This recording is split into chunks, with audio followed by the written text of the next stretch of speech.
জানটা বের হবে হবে হবে হবে অবস্থার মতো করে তিনজন একই ফিল্ডে তিনটা জায়গার ভিতরে পড়ে যায়। একটা ময়দানের ভিতরে পড়ে আছে, ইতিহাস সাক্ষ্য দিচ্ছে, সহি ইতিহাসের ভিতরে বর্ণনা রয়েছে, এই তিনজন সাহাবী যখন বিভিন্ন তিনজন এই জায়গার ভিতরে যখন পড়ে আছে, জান বের হবে হবে হবে হবে অবস্থা, শরীর থেকে রক্ত ঝরঝর করে পড়ছে, জান বের হয়ে যাবে। একটা কথা জানেন, জান বের হবে, পানি পানি পানি পানি বলে কাতরাতে শুরু করে দিয়েছেন। কারণ মরণের সময় এক ফোঁটা পানি যদি গলার ভিতরে দেওয়া হয়, জিহ্বার ভিতরে যদি দেওয়া হয়, মনে হয় জমিনের ভিতরে মরণের যন্ত্রণাটা ঠান্ডা হয়ে যাবে। তাই পানি পানি বলে ওখানে জমিনের ভিতরে পড়ে তারা চটপট করতে শুরু করে দিয়েছে। আল্লাহ রাব্বুল আলামিন পবিত্র কোরআনে বলেছেন, 4টা আমল যদি পৃথিবীতে আপনার কাছে থাকে, আপনার যদি 4টা নিশানা যদি আপনার কাছে থাকে, 4টা চিহ্ন যদি আপনার দেহে থাকে, 4টা চিহ্ন যদি আপনার জীবনের আমলে থাকে, আল্লাহ বলছেন লোকটা কামিয়াবি হয়ে জান্নাতি হবে। এবার প্রশ্ন যদি করেন আমল 4টা কি, আল্লাহ বললেন পবিত্র কোরআনে সূরা আরাফে, ফাল্লাযীনা আমানু বিহি, পৃথিবীর জমিনে যে লোকটা আল্লাহ এবং আল্লাহর নবীর উপরে পৃথিবীর জমিনে ঈমান এনেছিল। কেমন ঈমান? ঈমানের মতো ঈমান, যেমন ঈমান গ্রহণ করেছিলেন নবীর যুগের সাহাবা কেরাম ঈমান গ্রহণ করেছিলেন। আপনারা জানেন, আমরা জানি ভাই গো, নবীর যুগে ঈমান কেমন করে পৃথিবীর জমিনের ভিতরে গ্রহণ করা হচ্ছিল। আজকে তো আমরা ঈমানের যদি জানি, শুধু ঈমান নাম শুনি ঈমান এনেছো বলে এনেছি, ঈমান এনেছো বলে এনেছি। একটা টাকার জন্য ঈমানের দুর্বলতা জমিনের ভিতরে আমাদের জন্য প্রকাশ হয়ে যায়। একটা মুরগির মাংসকে ঈমানের বেঈমান পরিচয় জমিনের ভিতরে দিয়ে দেই। একটু দানগিরি করতে যে একটু টাকা খেয়ে আমরা ঈমান জমিনের ভিতরে বিচারটা পাল্টিয়ে দিচ্ছি।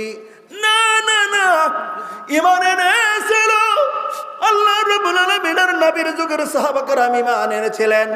কেমন কি ঈমান এনেছিলেন আমি একটা ইতিহাস শুধু আপনাদের কাছে সামান্য সময়ে বলছি। ভাই গো, ঈমান এনেছিলেন নবীজির সাহাবিনী একটা মহিলা। যেমন ধরে নেন, বিশ্বনবী যখন কালেমার দাওয়াতের কাজ শুরু করে দিলেন, সর্বপ্রথম যিনি কালেমা গ্রহণ করেছিলেন তিনি হযরত খাদিজাতুল কুবরা রাদিয়াল্লাহু তাআলা আনহা।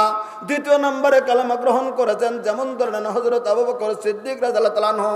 ঈমান গ্রহণ করে নিয়েছিলেন হযরত আলী রাদিয়াল্লাহু তাআলা আনহু। চতুর্থ নম্বরে ঈমান গ্রহণ করেছিলেন হযরত যায়েদ রাদিয়াল্লাহু তাআলা আনহু। এমন করে হযরত ঈমান গ্রহণ করেছিলেন হযরত বেলাল রাদিয়াল্লাহু তাআলা আনহু। এমন করে করে করে করে সপ্তম নম্বরে 3 জন লোক একই সঙ্গে পৃথিবীর জমিনে ঈমান গ্রহণ করে মুসলমান হয়ে যায়। 6 জন যাওয়ার পরে সপ্তম নম্বরে 3 জন একই সঙ্গে নবীর কাছে যায়, তারা মুসলমান হয়ে যায়। প্রশ্ন যদি করেন এই 3 জনকে, 3 জনের ভিতরে একজন হচ্ছে হযরত আম্মার রাদিয়াল্লাহু তাআলা আনহু, আরেকজন জুবান সাহাবী, আরেকজন হচ্ছে আম্মারের মা হযরত সুমাইয়া রাদিয়াল্লাহু তাআলা আনহা। তৃতীয় নম্বরে হযরত আম্মারের স্বামী, হযরত আম্মারের আব্বা, তিনি হচ্ছেন হযরত ইয়াসির রাদিয়াল্লাহু তাআলা, হযরত সুমাইয়া রাদিয়াল্লাহু তাআলা আনহার স্বামী। পৃথিবীর জমিনে সপ্তম নম্বরে ইসলাম গ্রহণ করে তারা পৃথিবীর জমিনের ভিতরে যখন মুসলমান হয়ে যায় মক্কাতুল মুকাররমার মাটিতে।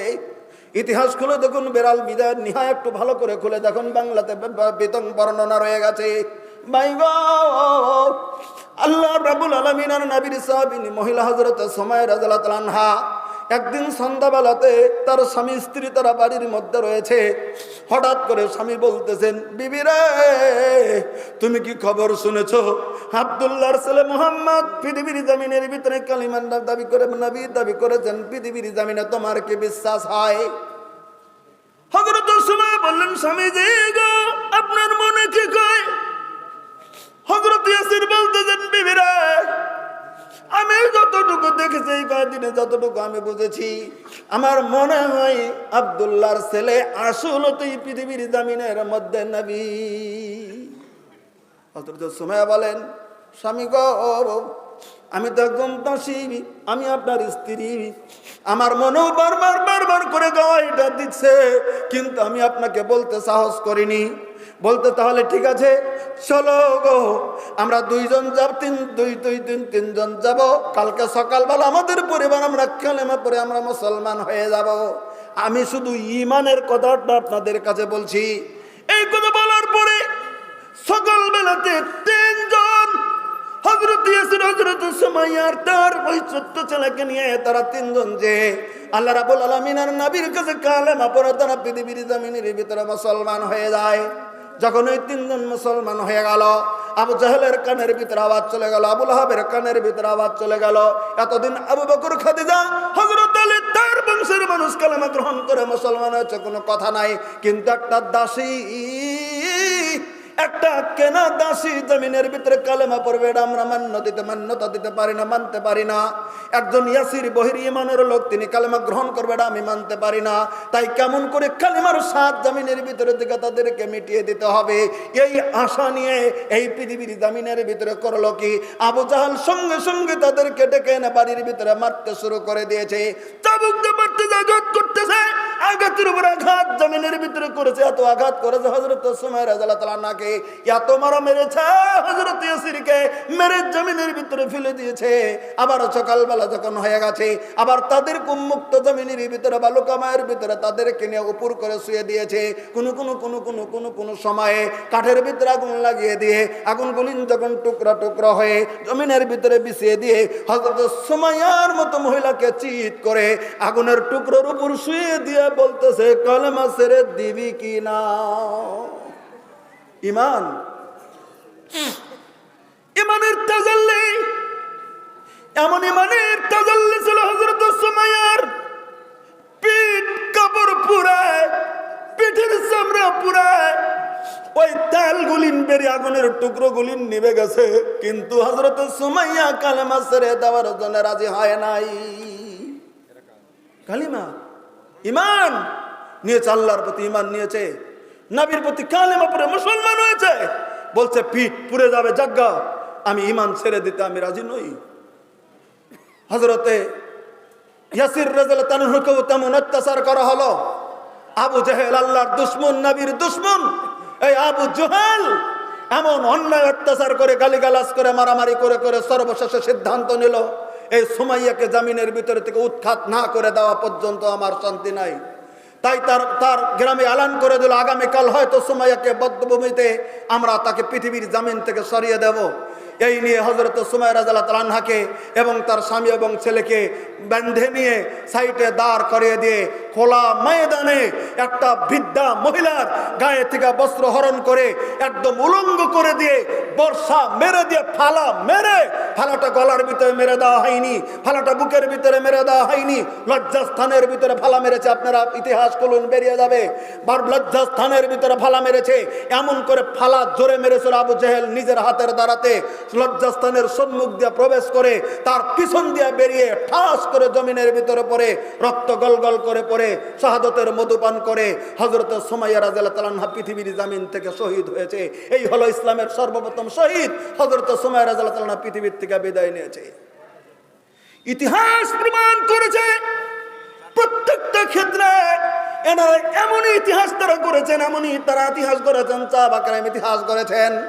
প্রত্যেকটা ক্ষেত্রে যদি নজর করেন, ইমানের জোর কত পৃথিবীর জামিনে।